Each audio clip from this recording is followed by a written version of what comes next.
tried to name stereotypes or misconceptions that I really want to tackle first when talking about polyamory. There would basically be three major points, and they can be summed up as: polyamory isn't all about sex, the sex is actually probably safer, and the kids are all right. Let's go through those in detail. Okay, so the first one that I mentioned, polyamory isn't all about sex. Polyamorous relationships are actually more complex in many ways than your standard monogamous relationships. And my advice to you is, if you want a non-monogamous relationship, mainly because you want to have more or different sex, you really aren't looking for polyamory. What you probably are thinking of is something like BDSM or fetish, or maybe swinging, which represents the opportunity to have more sexual variety and opportunity, but doesn't really involve as much of the more deeper commitment and life involvement that polyamory implies. And there's a lot of support for those kind of lifestyles as well.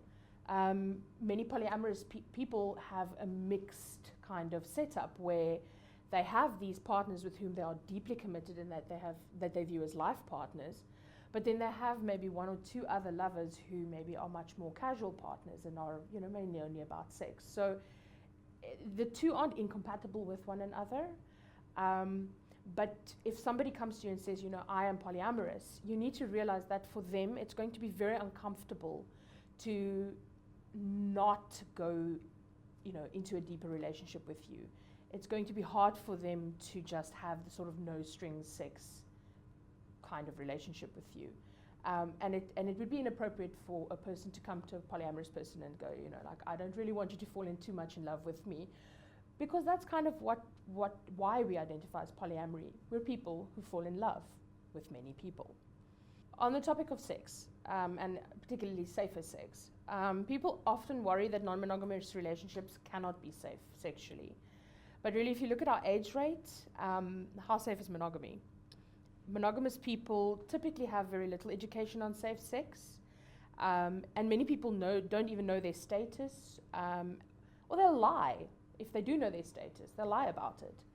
And it's because there's such a strong taboo about non-monogamy in the monogamous community. If you even think about it or talk about it, clearly you must be, something is wrong with you. So polyamorous people do a lot of work to make sex safer. The leadership of our communities work very hard to educate people about all the STDs, not just AIDS, and how to prevent infections. And we help our members find places to test affordably and to post, we post a lot of articles on how to discuss safer sex with our partners and how to stay safe.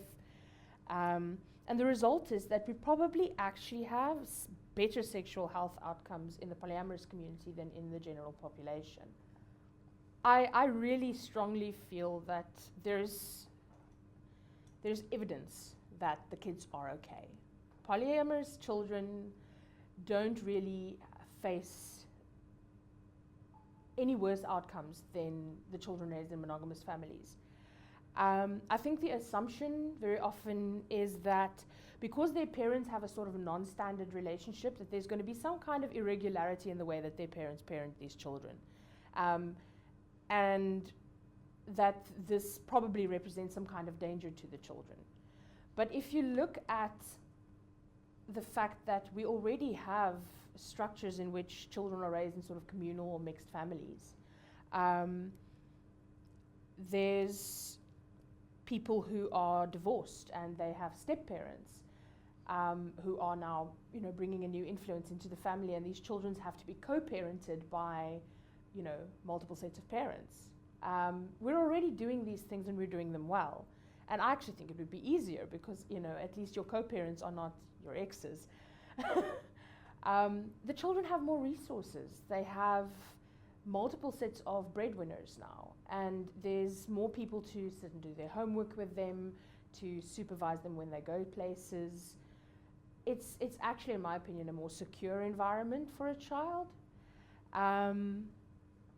And there's some research coming out, particularly out of American polyamorous families, that have started to show that in the same way that, you know, people raised by gay and lesbian parents show no different outcomes or worse outcomes than, you know, straight parents, polyamorous children likewise are not being damaged by their parents' polyamory. We love our kids too. We don't do anything in front of our children that would, you know, have a social worker raising their eyebrows. When you are the biological or adoptive parent of a child, you would be considered sort of the primary parental provider for that child. But the moment that another adult is involved in raising the child, that person would be known as a co-parent. And you have varying degrees of co-parenting. So if it's a very active co-parenting relationship, there might be, you know, a legal claim to the child. So if you're talking about a grandparent or an aunt or an uncle, there's much more sort of involvement and security in that relationship because it's blood family, and the state kind of respects that. If you're looking at sort of ex-partners, you know, ex-spouses particularly, those relationships are also still very much sort of codified in law. When I'm talking about co-parenting in terms of polyamory, I typically, you know, like to explain this in terms of my friends who have a situation where the main, like the primary parents of the two children live on the ground floor of a house, and the couple's other partners share a flat at the top floor of their house. And primarily the children are mainly exposed to their primary caregivers, and that's the people who are responsible for disciplining children and making sure they get to school every day and that kind of stuff. But from time to time, you know, mom's running late, she's not home yet, she'll, you know, make a quick SMS to the partners upstairs and go like, can one of you guys go and pick the kids up from school? Or would somebody maybe, you know, get dinner started because I'm going to be late? And in that way, they kind of, the children are still primarily parented by their biological or their adoptive parents, but they're not necessarily unduly influenced by additional people. They just have more support.